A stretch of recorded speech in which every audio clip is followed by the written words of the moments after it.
Buenos días, mi nombre es Joshua y esto es Devocionales Station Art. Es un placer poder estar de nuevo juntos. El día de hoy comenzaremos con el estudio de un nuevo libro de la Biblia.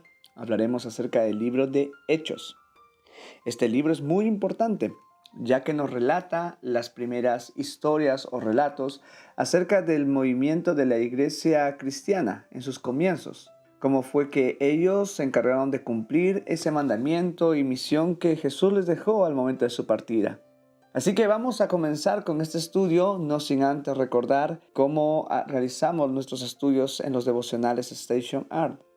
Primero leeremos el pasaje en la Biblia, seguido haremos énfasis en 3 puntos importantes que podemos aprender acerca de ese pasaje, haremos un resumen y finalmente trataremos de responder 4 preguntas que surgen de la lectura del pasaje. Y para terminar, utilizaremos una aplicación práctica de cómo poder cumplir esto que la Biblia nos enseña el día de hoy.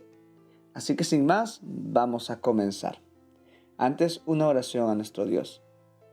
Señor, el día de hoy nos acercamos a tu presencia y te pedimos que nos ayudes a comprender tu palabra.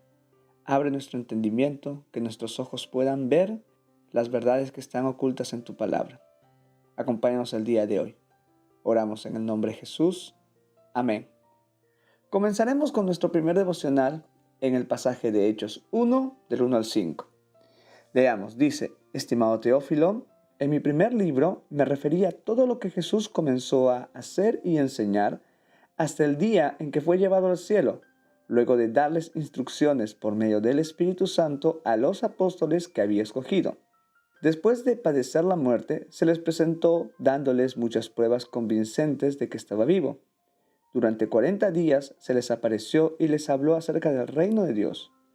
Una vez, mientras comía con ellos, les ordenó: no se alejen de Jerusalén, sino esperen la promesa del Padre, de las cuales les he hablado. Juan bautizó con agua, pero dentro de pocos días ustedes serán bautizados con el Espíritu Santo. En el libro de Lucas se había hecho énfasis acerca de Jesús, el Evangelio y cómo él había cumplido su misión. En el libro de Hechos se hará énfasis en el cumplimiento de la misión de los discípulos de Jesús, cómo es que ellos llevaron a cabo esas tareas. En este primer pasaje podemos notar 3 puntos importantísimos. El primero es el estilo de predicación de Jesús. Lo interesante de la predicación de Jesús y que lo resaltó de otro tipo de maestros es que Jesús enseñaba y hacía milagros. Tanto la enseñanza como el hacer milagros son una demostración de los atributos del reino de Dios. Es la manifestación de que en verdad una persona está siendo usada por Dios. Jesús enseñaba, hablaba, esto nos habla de revelación o sabiduría divina, y al mismo tiempo demostraba su sabiduría a través del poder, o sea, a través de las manifestaciones sobrenaturales de Dios. Si este fue el estilo de predicación de Jesús, es el mismo estilo que nosotros podemos esperar en todos sus discípulos. Jesús hablaba y al mismo tiempo demostraba a través de los milagros que sus palabras tenían un fundamento. En otras palabras, si una enseñanza no tiene una manifestación del poder de Dios, podemos llegar a cuestionar si en verdad esas enseñanzas han sido dadas por Dios. En segundo lugar, tenemos la presencia del Espíritu Santo. El Espíritu Santo sería el encargado de revelarles y enseñarles todo lo concerniente al ministerio de Jesús. Por esta razón, Jesús les manda no alejarse de Jerusalén hasta que la promesa del Espíritu Santo se manifieste. Nosotros necesitamos la presencia del Espíritu en nuestras vidas para vivir plenamente y así llevar a cabo la obra que Dios nos ha encomendado. Llama la atención notar que Jesús les ordena no salir de Jerusalén hasta que llegue la manifestación del Espíritu. En otras palabras, podemos notar que para Jesús era más importante la llenura del Espíritu que la predicación del Evangelio. Y si bien esta conclusión puede llegar a alterar a varias personas, debemos notar la razón por la cual Jesús les ordena darle prioridad a la llenura del Espíritu Santo antes que al predicar. Y es que una predicación, para que tenga poder, debe ser guiada y acompañada por el Espíritu Santo. Una persona que predica sin tener la manifestación del Espíritu Santo es una persona que no predica como Jesús predicó. En tercer lugar, notemos que Jesús les recuerda que la tarea de los discípulos es predicar el reino de Dios. Durante 40 días, Jesús se les apareció de continuo para seguir instruyéndolos sobre el ministerio que estaban a punto de empezar. A veces ocurre en la vida de los ministros que olvidan cuál es su misión. La pregunta que me surge es, ¿qué fue lo que Jesús les enseñó durante esos 40 días? Algunos consideran que Jesús hizo una recopilación de todo lo que les había hablado durante los 3 años que estuvo en el ministerio junto con sus discípulos. Por otra parte, otros consideran que durante esos 40 días Jesús les enseñó verdades más profundas acerca de sus enseñanzas. Sin embargo, podemos llegar a esta conclusión, y es que las enseñanzas de Jesús serían recordadas por el Espíritu Santo. Eso quiere decir que, a menos que tengamos al Espíritu Santo en nuestras vidas, las palabras de Jesús no tendrán poder dentro nuestro ni para la gente que nos rodea.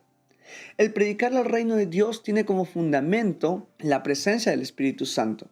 Si no tenemos al Espíritu Santo, no podremos predicar sobre ese reino. Por otra parte, se nos aclara que lo que tenemos que predicar es el reino de Dios. Nuestra función en esta tierra no es levantar reinos alternos al de Dios. Todo lo que hagamos, todo lo que pensemos, todo lo que digamos, tiene que estar dirigido a que Dios sea exaltado en este mundo. Esa es la tarea, esa es la misión que Dios nos ha entregado para esta vida. Jesús es Rey, Jesús es nuestro Señor. Si esas son nuestras palabras y nuestras predicaciones, podemos tener la seguridad de que el Espíritu Santo se encargará de manifestarse y de respaldarnos frente a las demás personas. En resumen, tenemos una gran tarea por delante. El Espíritu Santo es nuestro compañero y fuente del ministerio. Él es quien revela en nosotros su poder y sabiduría para que manifestemos el reino de Dios a los demás. Llegó el momento de reflexionar. Meditemos. Este pasaje, ¿qué dice acerca de Dios o cómo lo define? Bueno, podemos entender que Jesús es el Salvador y también que el Espíritu Santo es quien manifiesta la sabiduría y el poder de Dios. ¿Qué dice este pasaje de mí? ¿Cómo me define? Este pasaje me define como un recipiente del poder y de la sabiduría de Dios. Me dice que necesito al Espíritu Santo para poder reflejar a Dios en mi vida. ¿Cuál es el mandamiento? ¿Qué es lo que Dios me pide hacer? Bueno, Dios me pide buscar y esperar la manifestación del Espíritu Santo en mi vida. ¿Cuál es la promesa de Dios? Bueno, la promesa de Dios es que el Espíritu Santo vendrá y revelará en mi vida su poder y su sabiduría. Terminemos con una oración. Señor Jesús, hoy deseo seguirte. Perdóname por las veces que no te pongo en primer lugar y dejo que mis decisiones se basen en mis gustos y no en tu voluntad. Hoy deseo seguirte, buscar y esperar a que tu Espíritu Santo se manifieste en mi vida. Toma el centro de todo y ayúdame a seguirte fielmente. Gracias Jesús porque puedo disfrutar de tu reino. Oro en el nombre de Jesús. Amén. Para culminar, te invito a que puedas aplicar este pasaje y estas enseñanzas a tu vida. ¿De qué forma podemos hacer esto? Bueno, para comenzar, tómate un tiempo y medita si es que en tu vida se ve reflejada la sabiduría y el poder del Espíritu Santo. Si tú eres una persona que enseña y que demuestra con poder que sus enseñanzas vienen desde lo alto.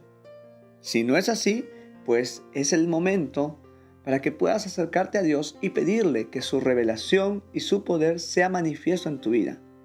Créeme que Él está esperando solamente a que te acerques y le pidas eso, porque es un acto de humildad, es un acto en el cual rendimos nuestra vida para que sea Dios el que se refleje. Sin más, nos vemos en la próxima. Hasta luego.